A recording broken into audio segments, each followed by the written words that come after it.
Hello student, rotational dynamics के next episode में आपका स्वागत है। आज का टॉपिक हमारा है मोमेंट ऑफ इनर्शिया। तो चलिए एक एग्जांपल देता हूँ। आपके यहाँ एक सिलेंडर आता है एचपी वाला, ठीक है। तो डिलीवरी बॉय आपके घर में ला कर देता है। फिर उसके बाद में कभी आप या डिलीवरी बॉय वो एक जगह से दूसरी जगह ले जाते वक्त क्या करते हैं? क्या भरा हुआ सिलेंडर उठा के लेके जाते हैं या रोल करते हैं? डेफिनेटली आप रोल करते हुए जाते हैं, ठीक है। जब आप रोलिंग करते हो तो उस वक्त कुछ ताकत लगानी पड़ती है या यूं ही चला जाता है? अगर वो रेस्ट में है, उसे मोशन में लाना है तो you need to apply torque on it. Okay, moment of force आपको लगाना पड़ेगा। अगर वो रोटेट होते हुए आपकी तरफ आ रहा है, to stop it again you need to apply moment of force, right. So this property of that body is nothing but its rotational inertia. Okay, अब देखते हैं कि फिजिक्स में ये रोटेशनल इनर्शिया मेज़र किस तरह से किया जाता है।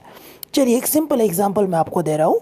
मैं एक बॉडी लेता हूँ, एक मास लेता हूँ जिस m1। ये मास जो है एक्सिस ऑफ रोटेशन से r1 दूरी पर है। ये लीजिए, ये हो गया आपका डिस्टेंस r1, ये परपेंडिकुलर डिस्टेंस है। और ये जो m1 पार्टिकल है जिसका मास m1 है, ये इस एक्सिस के अबाउट रोटेट हो रहा है। ऐसे में इसका मोमेंट ऑफ इनर्शिया होगा I1 is equal to m1 r1। अब आप अच्छे से इसको देखिए और इसके ऊपर से डिफिनेशन ज़रा सोचिए। Moment of inertia of a point mass is defined as the product of its mass and square of perpendicular distance from the axis of rotation। अब मैं ऐसे और पार्टिकल्स लेता हूँ।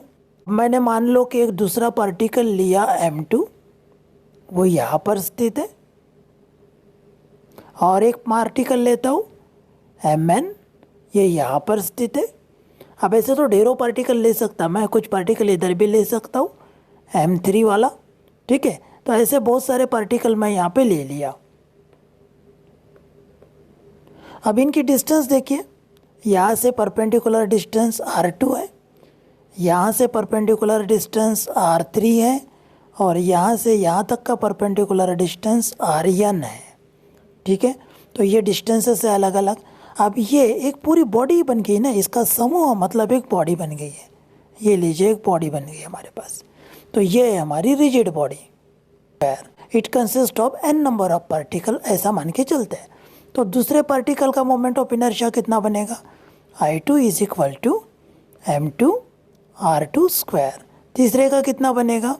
I3 is equal to m3 r3 square. आप समझ गए?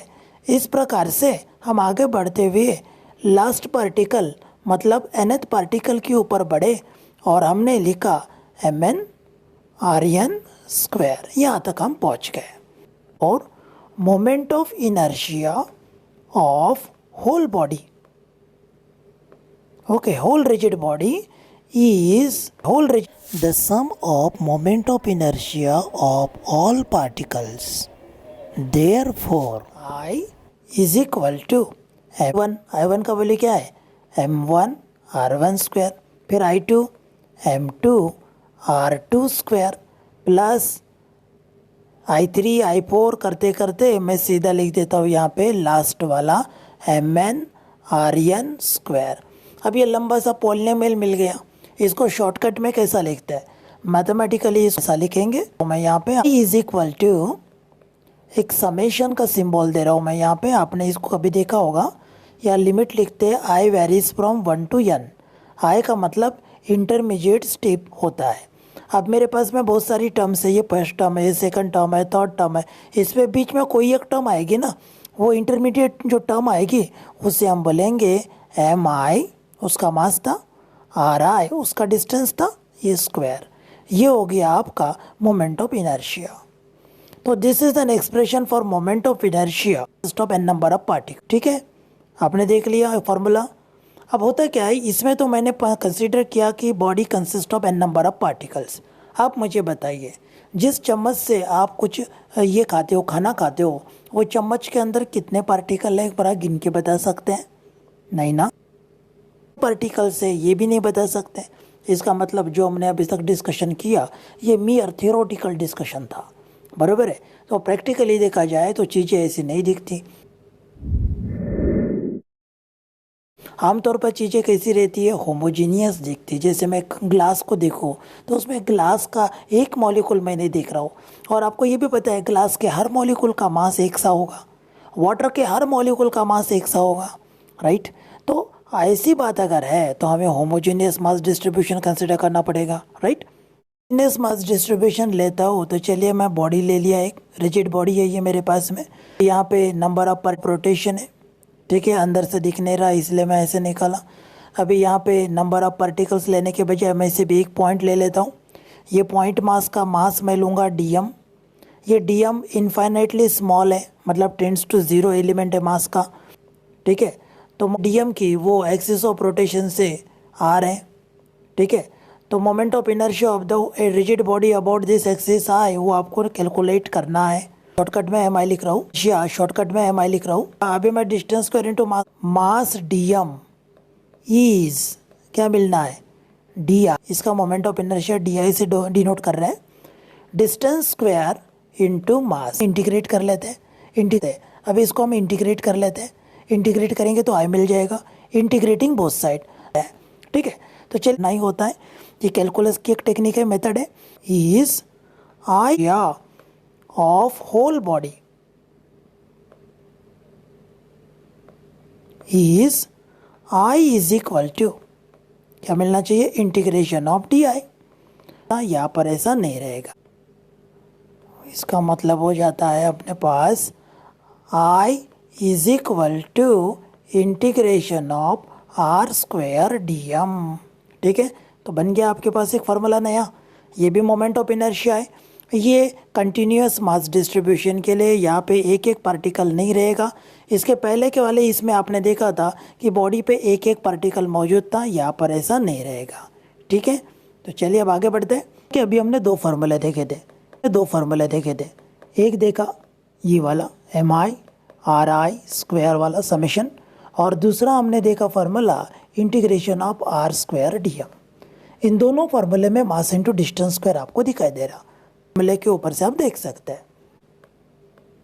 ऐसा यूनिट जो है मोमेंट ऑफ इनर्शिया का वो क्या बनेगा? केजी मास के लिए, और डिस्टेंस स्क्वायर है मतलब मीटर स्क्वायर, ये हो गया ऐसा यूनिट, और CGS unit gram centimetre square, ठीक है। दोनों फॉर्मूले के ऊपर से आप देख सकते हैं। इसका डायमेंशन क्या होगा? इसका डायमेंशन बनेगा मास के लिए m1 और डिस्टेंस स्क्वायर है इसलिए L2। अब इसको ऐसा भी लिख सकते हैं या फिर आप इसे ऐसा भी लिख सकते हैं m1 L2 T0, इस तरह से भी दे सकते हैं। It plays same role as mass plays, it means what? It plays same role as mass play in. यहाँ पर हम क्या करते हैं, देखो एक फॉर्मूला लिखता हूँ, torque is equal to mass into acceleration. तो रोटेशनल मोशन में यही फॉर्मूला, देखो इसका एनालॉगस फॉर्मूला लिखता हूँ, torque is equal to I alpha. अब ऐसा ये फॉर्मूला मैं इसके साथ क्यों जोड़ा ये भी आप सुनिए। फोर्स की वजह से लीनियर मोशन होता है और टॉर्क की वजह से रोटेशनल मोशन होता है। ये एक्सेलरेशन है, ये भी एक्सेलरेशन है। तो अब ये मतलब लीनियर एक्सेलरेशन, अल्फा मतलब angular acceleration. Inertia is again opposite opposition, और इनर्शिया देखिए एक जैसे है। हम आ रहा है ट्रांसलेशनल मोशन, जो काम मास कर रहा है लीनियर मोशन में वही काम मोमेंट ऑफ इनर्शिया कर रहा है रोटेशनल मोशन में, इसलिए टी लगा देता हूँ, हाफ एम वी स्क्वायर। ये काइनेटिक एनर्जी का फॉर्मूला है। तो रोटेशनल मोशन में यहाँ आर लगा देता हूँ सब्सक्रिप्ट, ये बन जाएगा हाफ आई ओमेगा स्क्वायर। इसको बराबर है कांस्टेंट है, वी स्क्वायर मतलब हाफ हाफ तो छोड़ ही दीजिए, इसको बराबर है कांस्टेंट है। वी स्क्वायर मतलब लीनियर वेलोसिटी का स्क्वायर, ओमेगा स्क्वायर मतलब एंगुलर वेलोसिटी का स्क्वायर। अब जो बची बात वो देखिए, यहाँ मास है यहाँ आई है, देखा सेम रोल है या नहीं है? ये होता है मास इंटू वेलोसिटी, मोमेंटम ये होता है मास इंटू वेलोसिटी, और यहाँ इधर रोटेशनल में होता है एंगुलर मोमेंटम, ये रहता आई इंटू ओमेगा। अभी आप देखिए p की जगह l है यहाँ पे, तो v लीनियर वेलोसिटी, ये एंगुलर वेलोसिटी। क्या ये दोनों का रोल देखो सेम है कि नहीं, ठीक है। क्या ये दोनों का रोल देखो सेम है कि नहीं, ठीक है। तो from this analogy it is clear that inertia plays same role as, ठीक है। This is the significance of moment of inertia. कहते हैं स्केलर और वेक्टर, अब इन दोनों नहीं, क्या ये स्केलर क्वांटिटी है? नहीं। क्या ये वेक्टर क्वांटिटी है? नहीं। है moment of inertia is such a quantity. Answer, it is the third type of physical quantity which is associated with rotational motion. Ring है, सिलेंडर है, ओके, स्पीयर है, इन सब का डिराइव करेंगे, इनके बारे में हम पढ़ेंगे। तो आगे के एपिसोड में ये सब हम देखने वाले हैं, ठीक है। हमसे